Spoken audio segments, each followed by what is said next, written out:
अस्सलामुअलैकुम viewers Punjab board ने तलबा के प्रोटेस्ट और हाई कोर्ट के फैसले की तामील करते हुए इम्प्रूवमेंट पॉलिसी के अंदर कुछ नित नई तब्दीलियां की हैं। आज की इस वीडियो में हम उन्हीं तब्दीलियों के बारे में बात करेंगे। तो वीडियो शुरू करने से पहले आप सबसे रिक्वेस्ट की जाती है कि चैनल को सब्सक्राइब करके बेल आइकन के बटन को प्रेस कर लें। तो व्यूवर्स अब हम चलते हैं अपनी आज की वीडियो की जानिब। इस वीडियो के अंदर हमने जिन टॉपिक्स के बारे में बात करनी है उनमें सबसे पहले हमने एफएससी मार्क्स इम्प्रूवमेंट के बारे में बात करनी है। तो व्यूअर्स यहाँ पर मैं आपको बताता चलूँ कि केपीके और सिंध बोर्ड ने मार्क्स इम्प्रूवमेंट के अंदर काफ़ी सारी तब्दीलियाँ की थी कि जिसके बिहाफ पर तलबा ने प्रोटेस्ट किया कि पंजाब के बोर्ड्स को भी चाहिए कि वो इम्प्रूवमेंट्स के अंदर इम्प्रूवमेंट की पॉलिसी के अंदर तब्दीलियाँ करें। तो इस वजह से स्टूडेंट्स जो थे उन्होंने जब प्रोटेस्ट किया और पंजाब के बोर्ड्स ने कोई रद्द-ए-अमल ना लिया तो बच्चे हाई कोर्ट के अंदर चले गए और हाई कोर्ट में उन्होंने यही मुकदमा किया कि सिंध और केपीके के अंदर कुछ पॉलिसियाँ तब्दील की गई हैं, पंजाब को भी चाहिए कि उन पॉलिसियों को तब्दील करे। और बच्चों ने वहाँ से केस को जीत लिया और फिर पंजाब के बोर्ड्स भी मजबूर हुए तब्दीलियों करने पे। अब वो जो तब्दीलियाँ हुई हैं उनके बारे में हम इस वीडियो में बात करेंगे। इसके बाद कि आपने अप्लाई कैसे करना है, आप कितनी मरतबा अप्लाई कर सकते हैं, क्योंकि पहले जो था कि आप सिर्फ़ एक ही मरतबा मार्क्स को इम्प्रूव कर सकते थे। अगर आपके एक दफ़ा मार्क्स इम्प्रूव हो गए तो आप दोबारा मार्क्स को इम्प्रूव नहीं कर सकते थे।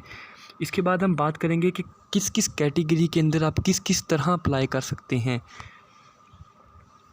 तो व्यूवर्स अब हम बात करते हैं कि आप कितनी मरतबा अप्लाई कर सकते हैं। जैसे कि मैंने आपको पहले बताया कि आप 2 मरतबा अप्लाई कर सकते थे, मगर जब आपके मार्क्स एक दफ़ा इम्प्रूव हो गए तो आप दोबारा अपने मार्क्स को इम्प्रूव नहीं कर सकते थे। मतलब कि अगर आपने इम्प्रूव किया, आपका 1 नंबर बढ़ गया और आप मेरिट में नहीं आ रहे तो आप दोबारा इम्प्रूव नहीं कर सकते थे। लेकिन इस दफ़ा तब्दीली क्या हुई है अब हम यहाँ देख लेते हैं। For the purpose of marks improving grades candidate will provided 4 examination opportunities. पहले एक बच्चे को कितनी अपॉर्चुनिटीज़ दी जाती थी? 2 मरतबा। 2 मरतबा में से अगर उसने पहली दफ़ा ही मार्क्स को इम्प्रूव कर लिया तो वो दोबारा इम्प्रूव नहीं कर सकता था। अब पंजाब बोर्ड ने अपनी तब्दीली की है यहाँ पर और 4 मरतबा एग्ज़ामिनेशंस की अपॉर्चुनिटीज़ बच्चों को फ़राहम कर दी हैं। 4 में से अगर 1 मरतबा भी बच्चा नंबर इम्प्रूव कर लेता है तो वो दोबारा भी इम्प्रूव कर सकता है। मतलब कि अगर उसने पहली दफ़ा पेपर दिया इम्प्रूव का, उसका 1 नंबर बढ़ा तो वो इस दफ़ा दूसरी मरतबा भी अप्लाई कर सकता है और वो 10 नंबर बढ़ा सकता है। अगर दूसरी मरतबा भी उसके नंबर बढ़ गए हैं तो वो तीसरी मरतबा भी पेपर दे सकता है और अगर उसके दोबारा नंबर बढ़ते हैं तो उसके दोबारा ही नंबर लगेंगे। इसके बाद हम बात करते हैं कि उन्होंने ये पॉलिसी तो दे दी, मगर इसमें जो शराइत रखी हैं वो कौन कौन सी शराइत हैं। In the current prevalent syllabus in the group in which previously pass the examination. और यहाँ पर यह भी बात की गई है कि बच्चे ने पहले जिस सिलेबस के ज़रिए पेपर पास किया होगा उसका उसी सिलेबस के ज़रिए ही पेपर लिया जाएगा, वो जितनी मरतबा मर्जी इम्प्रूव कर ले। इसके बाद हम चलते हैं, तीसरी शर्त उन्होंने कौन सी रखी? The chances can be availed with in the period of 2 years of having passed SSC मतलब मैट्रिक एंड इंटरमीडिएट एग्जामिनेशंस।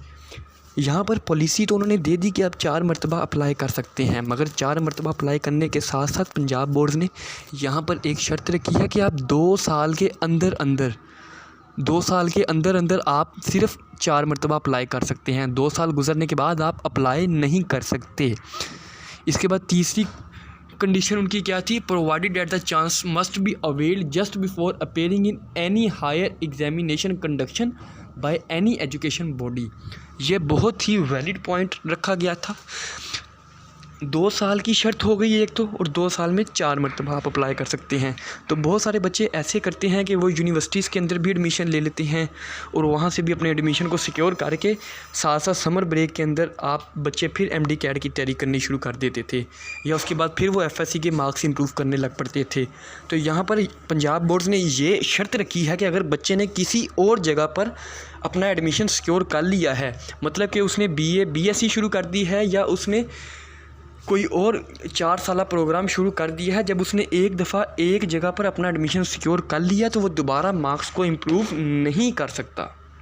ये तो अब हमारी बात होगी कि हमने अप्लाई कैसे करना है। अब हम बात करते हैं कि हम किन किन कैटेगरीज़ के अंदर अप्लाई कर सकते हैं।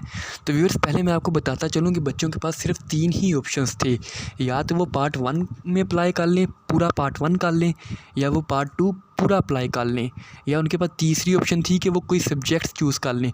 मतलब अगर उसने केमिस्ट्री का इम्प्रूव करना है तो उसको केमिस्ट्री पार्ट 1 भी देनी पड़ेगी, उसको केमिस्ट्री पार्ट 2 भी देनी पड़ेगी और उसको प्रैक्टिकल भी देना पड़ेगा। अब यहाँ पर पंजाब बोर्ड्स ने क्या क्या तब्दीलियाँ की हैं, आइए उनके बारे में अब हम बात करते हैं। तो सबसे पहले तो हम बात करें कि आप चॉइस करेंगे सब्जेक्ट्स को, तो कैसे चॉइस करेंगे। वही बात, subject means part 1 part 2 plus practical, जो कि पिछले साल था, आप उसी तरह भी अप्लाई कर सकते हैं। दूसरी चीज़, पार्ट 1 अकेले के अंदर आप अप्लाई कर सकते हैं। तीसरा पॉइंट उनके पास उन्होंने कौन सा दिया कि आप पार्ट 2 में अप्लाई कर सकते हैं, यानी कि आप सब्जेक्ट्स चूज़ कर सकते हैं। अगर आपने एक सब्जेक्ट देना है तो आप पार्ट 1 पार्ट 2 और प्रैक्टिकल उसका चूज़ कर सकते हैं। उसके बाद आप पार्ट 1 पूरा भी चूज़ कर सकते हैं।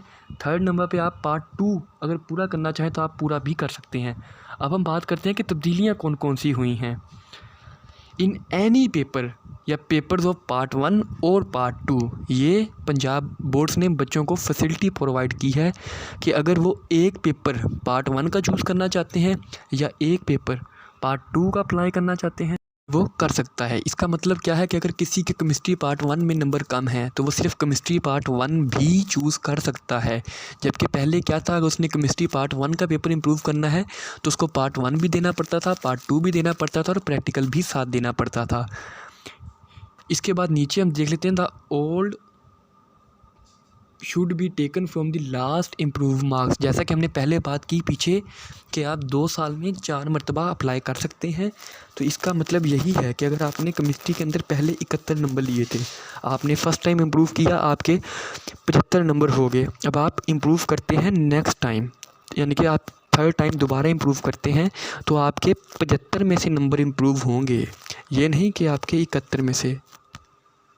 इसका मतलब ये है कि आपका जो पुराना रिज़ल्ट होगा वो कैंसिल आउट नहीं होगा, वो भी आपके पास मौजूद ही रहेगा और आपके जो नंबर इंक्रीज़ होंगे वो आपके ओल्ड वाले में से इंक्रीज़ड होंगे। The candidates can improve any part 1 part 2 और प्रैक्टिकल्स। यहाँ पर एक फैसिलिटी और भी प्रोवाइड कर दी गई है कि अगर बच्चे के थ्योरी में मार्क्स सही हैं, मतलब कि उसके थ्योरी में 85 नंबर पूरे हैं, जबकि उसके प्रैक्टिकल के अंदर 15 नंबर आ गए हैं, तो अब बच्चा सोचता है कि यार मैं अप्लाई करूं ना करूं, मेरे अगर थ्योरी में 85 की जगह 80 हो गए और प्रैक्टिकल में उसके 5 नंबर बढ़ गए, तो यहाँ पर उसको टोटल देखा जाए तो नुकसान है। उसके 15 नंबर तो सिर्फ उसके अंदर चले गए प्रैक्टिकल के अंदर। तो जहाँ पर पंजाब बोर्ड्स ने बच्चों को ये भी फैसिलिटी प्रोवाइड की है कि अगर वो सिर्फ प्रैक्टिकल को इम्प्रूव करना चाहते हैं तो वो प्रैक्टिकल को भी इम्प्रूव कर सकते हैं।